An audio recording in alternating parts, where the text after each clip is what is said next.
Today's gospel is about the Jesus cleansing the temple. Actually, medyo uncomfortable ako sa part ng story ni Christ nito. That seeing Jesus being angry sa tao. During Sheridan times, we were reenacting tong scene na to, one of the Holy Week days, itong cleansing of the temple. And during sa mga practices namin, ilang beses namin practice itong scene na to. Kasi hindi makuha-kuha nung actor na Jesus Christ noong time na yon kung paano magalit si Christ eh. Hindi namin makuha kung paano siya pinagbabato yung mga table, yung mga props namin. So paulit-ulit namin ginagawa.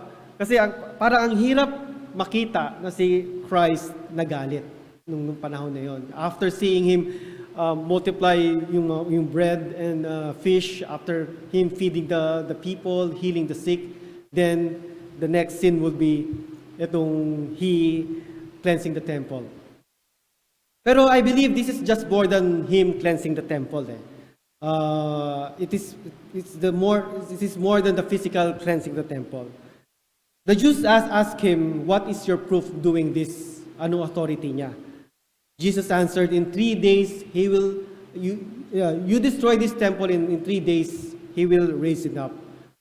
Then sabi ng mga Jews, imposible yata yun. 46 years ginawa tong temple ito, tapos 3 days gagawin lang niya. Pero Christ was speaking about His body, not just the temple. Personally, He was angry because yung dinesecrate yung temple. And He's saying that He will raise up His body in 3 days.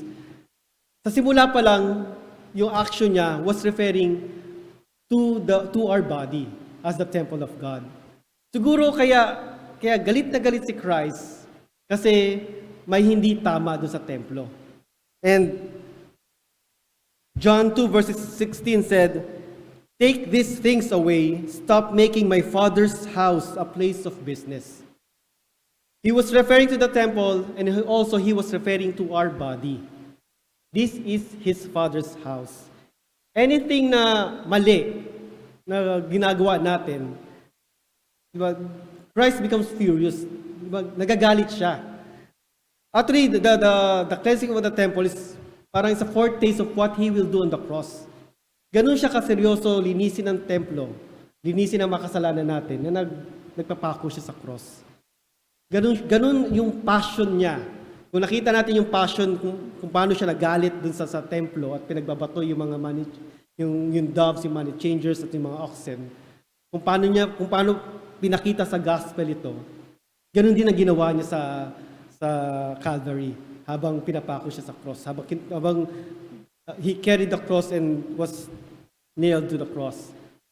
Ganun siya sa seryoso para linisin ang templo natin. Because our body is His Father's house. Nung na-realize ko yun, di ba, nabago eh. Nabago yung image ng story na sa gospel. Naging personal sa akin na He was cleansing my temple in order for God to dwell in it. Ayaw niya na nakikita tayo na nagkakasala. Ayaw niya nakita na nagkakamali tayo. And what He did, He died for our sins. Hindi niya tayo pinagalitan, hindi niya tayo pinaalis, o hindi na, alis ka sa bahay na to kasi hindi ko worthy dyan. Hindi, nagpakamatay siya para sa atin, para manirahan si God sa atin.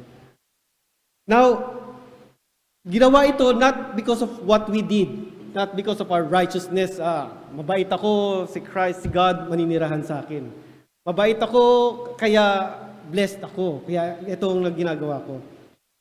Old Testament reading reminds us that the Israelites, not because of the Israelites' righteousness, kaya binigay sa kanila yung promised land.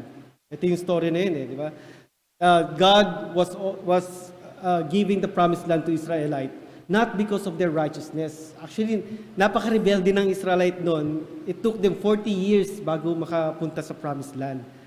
And kaya binigay ni Lord yung promised land sa kanila because yung mga naninirahan sa promised land na yon is masasama.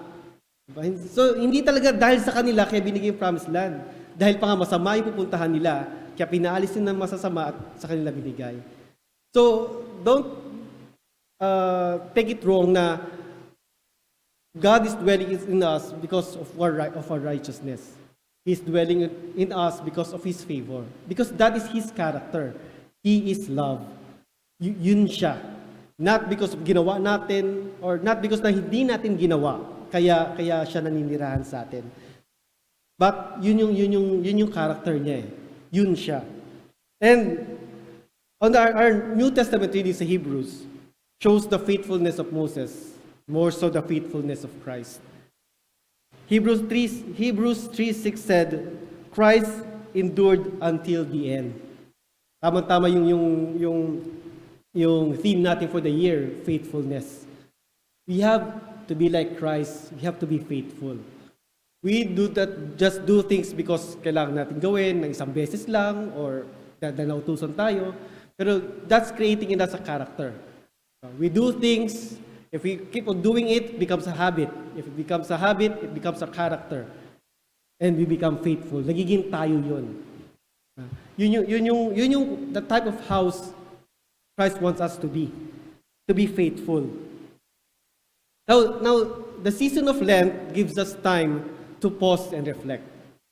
After ng pagiging from Christmas to Epiphany, di ba, we've seen Christ being busy sa ministry niya. Pero 40 days has given us by the forefathers, it was instructed to them by God, na pause for a while. Reflect kung nasaan ka ba. Ano ba yung ginagawa mo? Siguro tayo, we for the past, aside from building this building, our ministry has been very active, very busy. And nakakatuwa yun. Di ba? Last Saturday, ang aga ko natulog. dahil sa pagod. And it was good. It's good. Pero, yun nga, for once in a while,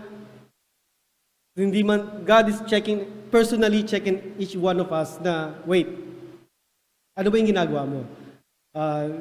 Ina-align lang yung puso natin sa ministry. Hindi sa may ginawa tayong mali, o hindi sa may tama tayong ginawa, but He wants to this season is aligning us, yung ministry natin. So, the season of Lent, hindi kailangan natin shortcuts. 40 days to. 40 days of dati pa nga, of fasting, of praying and giving. Walang shortcut.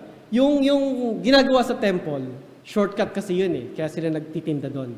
Diba? Yun ang Jews kasi mag-o-offer sila ng unblemished offering. So, kung magagaling sa malayo, mahirap magdala o baka wala sila, bibili na lang sila sa templo para yun yung ipang-offer nila. Actually, kinakabahan nga po ako eh.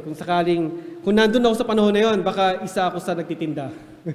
Isa ako sa nag-money changer o nagtitinda ng dove o ng cattle. Baka nandun ako eh.